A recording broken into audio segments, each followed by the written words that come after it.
gente, já estamos de volta com o Band Mulher. E vem cá, você sabia que existe uma forma correta para falar com seus filhos? Hoje nosso bate-papo é com a Master em PNL e educadora parental Michele Occhiusi, para saber um pouco mais sobre a forma correta de expressar nossa correção e aprender também como as crianças absorvem essas informações. Michele, boa tarde, seja bem-vinda mais uma vez aqui no nosso programa. Boa tarde, Débora, que bom estar presencialmente, né? Pra gente poder conversar sobre isso, que coisa boa. Presencialmente a gente consegue conversar mais assim, mais rápido, não é? De mãe pra mãe, vamos falar assim, De mãe pra mãe, né? Gostei, de mãe pra mãe, Michele. Que delícia, tô muito feliz em receber você aqui mais uma vez, viu? Agora para falar sobre esse assunto, o uso do não para educar as crianças, né, Michele? Existe uma forma mesmo correta para corrigir mesmo as crianças? Olha, primeiro de tudo, muitas mães procuram o tempo todo que as crianças obedeçam. Eu costumo dizer que o ideal é que você consiga se comunicar com o seu filho, né? Porque obedecer somos nós que queremos que as crianças façam aquilo que a gente quer, né? Queremos mandar neles. E quando se trata de educação, a gente tem que, de fato, achar uma forma da gente fazer com que eles entendam a nossa comunicação. Exato. Agora, o uso da palavra não é assim, gente. Se eu falar agora pra você que tá em casa, pra você, Débora, assim, ó, não pensa no rostinho fofo do seu filho. Eu pensei. Não pensa num elefante cor-de-rosa. Eu pensei. Então, na verdade, a palavra não, Uau, ela é uma palavra que ela não tem uma representação. Então, quando você pensa, por exemplo, no elefante cor-de-rosa, você imagina o elefante cor-de-rosa. Porque tem uma imagem dentro de você arquivada no seu cérebro. O não, ele é uma palavra de comportamento, uma palavra que se aprende ao longo do tempo. E como que se aprende, Débora? Afastando a criança do local. Se você falar assim, ó, não vou falar a palavra não, porém toda vez que meu filho for subir no sofá, por exemplo, ou pôr o dedo na tomada, eu vou me aproximar e vou afastar ele da tomada, vou afastar ele do sofá. O que ele faz, gente? Ele faz uma associação. Não é igual a afastamento. Eu não sabia disso. Então ele aprende o afastamento. A palavra não podia ser qualquer outra coisa, correto? Exatamente. Então, na verdade, a gente precisa entender nessa comunicação para que a gente... Não adianta você estar do sofá e falar, não põe a tomada, o dedo na tomada. O dedo. Quando acontece isso, e agora eu vou explicar de acordo com a neurociência, o que acontece? O nosso cérebro, ele começa a ser formado daqui da nuca, quando a gente nasce, e ele vai sendo formado até essa parte frontal, que a gente chama de córtex frontal.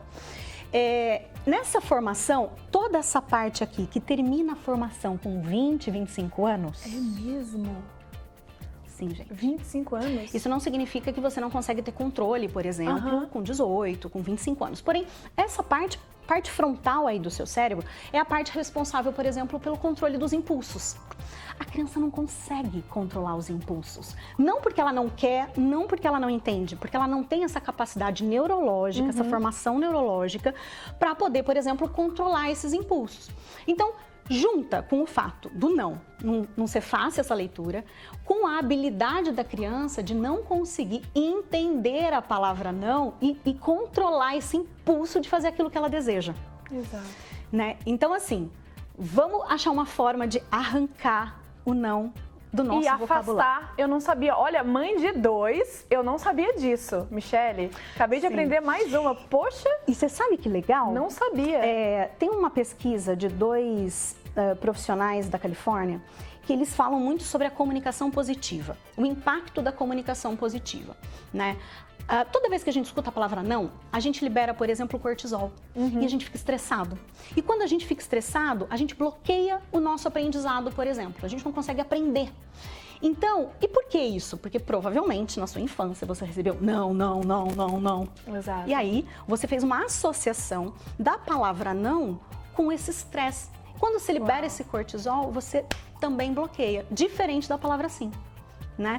Então eles trabalham bastante essa comunicação para ajudar você, na hora que estiver querendo se expressar com o seu filho ou, enfim, com qualquer pessoa, você evitar o não, evitar a comunicação negativa para você entrar numa comunicação positiva.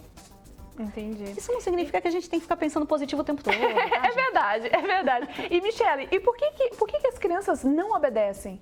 Explica pra mim por que eles não obedecem. Por conta desse desenvolvimento, né? Eles estão num processo de desenvolvimento que eles precisam explorar. eles estão testando toda essa habilidade, eles estão em desenvolvimento, né? Toda essa parte do cérebro que eu falei, por exemplo, faz com que eles não obedeçam, mas porque eles estão no impulso, eles estão ligados no impulso, né? Por exemplo, uma criança até 3 anos, ela não consegue compreender a parte lógica das coisas. Então, a gente precisa entender que essa formação cerebral faz com que elas fiquem limitadas.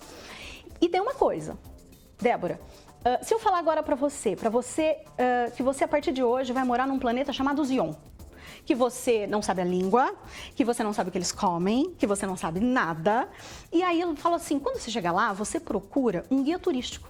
Aí chega lá, gente, o guia turístico, a pessoa está estressada, irritada, nervosa, não consegue te dar comandos, não consegue te dar caminhos.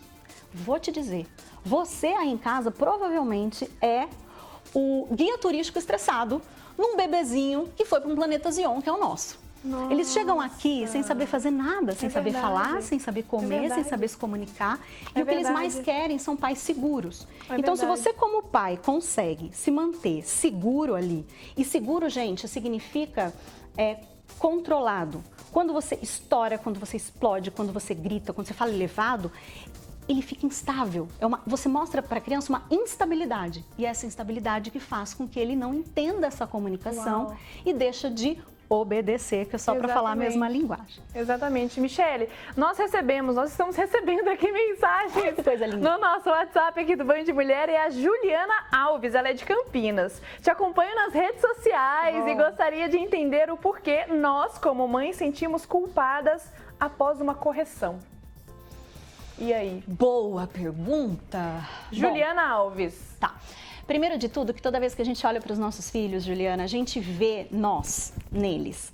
Então, pensa que quando você era criança, você foi vivendo a sua vidinha infantil e você foi arquivando várias experiências dentro de você. Quando a gente olha para o seu filho, você puxa as suas experiências. E aí você sente exatamente aquilo que você sabe que ele está sentindo. Então, quando você grita, por exemplo, você está gritando como a sua mãe, mas está sentindo como a criança que um dia gritaram com você.